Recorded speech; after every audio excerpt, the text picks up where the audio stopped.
Hello, everybody. This is Jeff Drummond, publisher at catsillustrated.com, and I'm joined tonight by Justin Roman of Cats Illustrated and DeAndre Square from the Kentucky Wildcats, linebacker extraordinaire, to share some of his thoughts on the Cats as they enter week 4 of the season. Hard to believe that we waited all summer for the season to get here, and we're talking about week 4 all of a sudden, and a trip to South Carolina to play the Gamecocks. So welcome into DeAndre, and just kind of give us a little bit of an overview on your thoughts entering this week.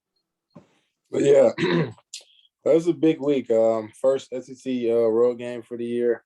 Tough environment, but it's exciting to go down to South Carolina again. It's a tough environment, but I like being in tough places like that. It allows you to make memories and share moments with the guys. So I'm excited. Go ahead. I'm sorry, Justin. A lot of the guys on this roster haven't played in a hostile environment yet. You're one of the rare guys who have, and a few guys on offense, I think. But just kind of what's it like? How do you share that with the young guys and get them prepared for what they'll hear in that stadium? We try to implement it during the when we practice. We have we play the Sandstorm song, and we play crowd noise. But it's hard to emulate what it really feels like, and I just try to get in those guys' heads that this is going to be something that probably won't a lot of stadiums you'll probably ever go to.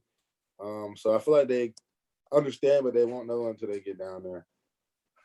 You've been in Williams-Brice Stadium before. What's your recollection of what that environment is like? I mean, it's a big time SEC atmosphere, and you guys have been successful there, I know. But what's it like playing in a stadium like that on the road?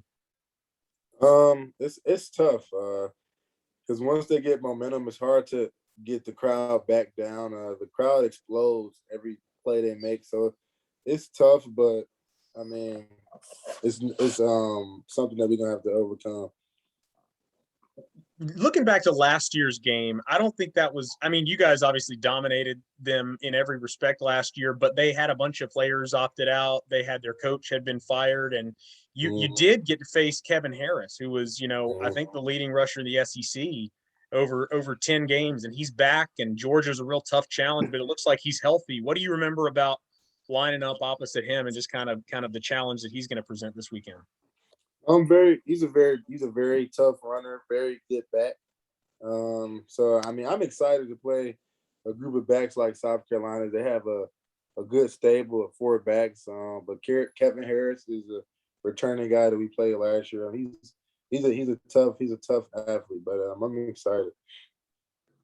Does he get the kind of credit that he deserves?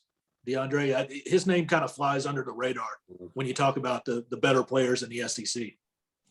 No, I don't think publicly. I don't think he gets the credit that he deserves. But if you played him, you'll know about him.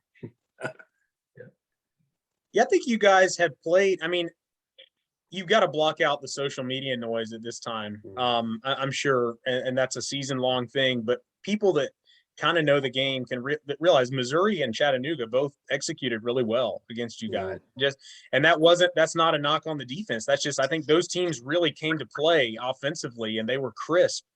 You think that's been good preparation so far? Is that how you feel? You feel like those opponents have been a pretty good challenge so far? Oh yeah, they've been a pretty good challenge.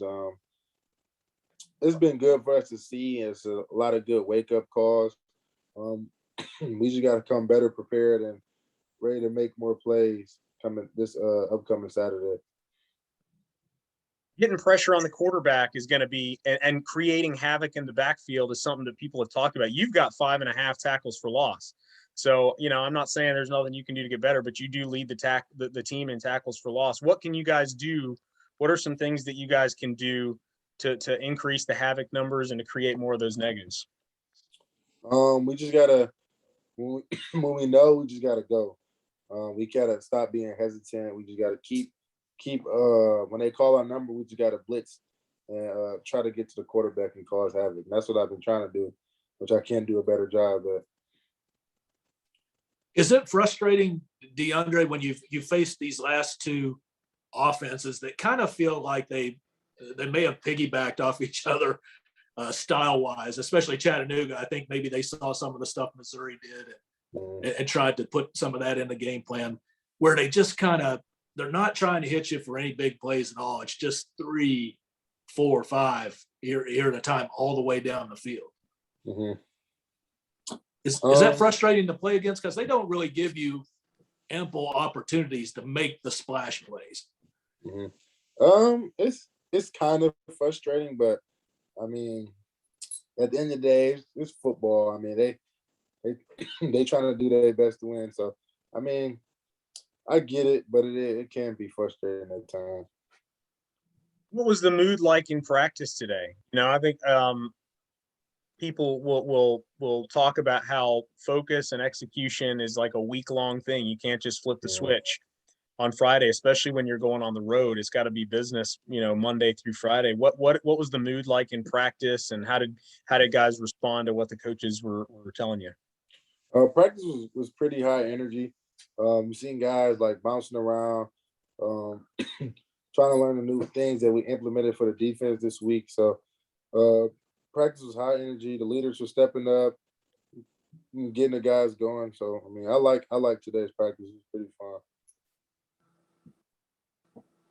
Who are some of the guys on the team besides you? Obviously, you're in a leadership position, but who are some of the other guys that are going to have to take it on themselves this week to really get vocal and to take guys under their wing? And because this is the first road trip for some of the guys who are going to be playing. The first time a lot of the guys are going to play in a road stadium with a lot of fans in it. So who are some of the seniors, some of the juniors, some of the upperclassmen that you are going to be working with to bring this out in everybody? I work with Yusuf and Josh Pascal a lot. Marquand, those are the main guys that we look to as leaders to get everybody going and keep everybody rolling. And any of the younger guys really impressed you when you go back and you look at film, and whether it's in your position room or whether it's as the whole defense, any of the young guys that we've talked about that you've been impressed with so far early this year? Trevin is trying, linebacker. He's doing a good job taking on the role that he has and playing the amount of snaps that he does. He's improving. He's doing a good job, so I like what he does. What can he do to take his game to another level? Is there one thing that Trevin can do that just knowing where he's at as a freshman, because you've been there yourself? I mean, very similar situation with you, actually. Mm-hmm. Playing about that much when you were a freshman, you kind of have a similar place. What's one thing that you feel like he can do personally for him to take his game to another level here as a freshman? He has to focus on the smaller details. Like he has to be be more assignment right, which he is a freshman, so it is. The defense is it's kind of tough to learn. So I mean, but he's doing the best he can. So I think if he be more assignment right, and because he strains. So I think it's just being more detailed in his assignment. DeAndre, you guys have had the upper hand kind of on South Carolina for most of your time here and for a little bit. Do you anticipate them being kind of jacked up for this one to kind of try to turn that around in their favor? Because it seems like a little bit of that was working with Missouri last season, how bad they wanted to beat you guys. Is there a sense of that for this one? Yes, I feel like they're going to come out pretty hot, try to set the tone early. They're at home, so I feel like it's going to be a tough, like the game, they're going to come out very hot. Yeah, I think they're going to have a little bit of attitude with them. So you mentioned how important momentum is, especially in that stadium and against that team. Has that been a theme this week? In your meeting rooms and the practice field, that hey, we need a better start than we've had in the first 2 or 3 games. Mm-hmm. Yeah, we emphasize the energy and having a better start because it's very important. And if we talked about like even if they do come out hot, like how we respond. So both of those things are important. as you've watched them on tape and you've heard what coaches have said about them, I know you're doing your due diligence because you talked about those 4 running backs, and they do have 4.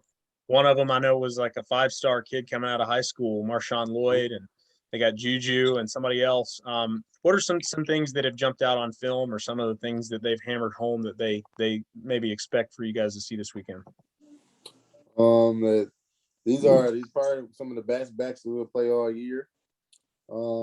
That we just gotta be focusing in on, like, stopping the run. Those are the main important things that we have to do. It always starts with that. Like, that's always the game plan. But especially with these backs are tough, physical, and they all can go. They all get equal amount of carries. So it's important that we try to slow it down. Well, good luck to you guys this week, DeAndre. That'll do it for this edition of the DeAndre Square Show. We always appreciate the insight and the look into this week's matchup we have with you, and look forward to catching up with you after what hopefully will be a big win for you guys Saturday. Yes, sir. Thank you. Thank you very Safe much. travels. Thank you.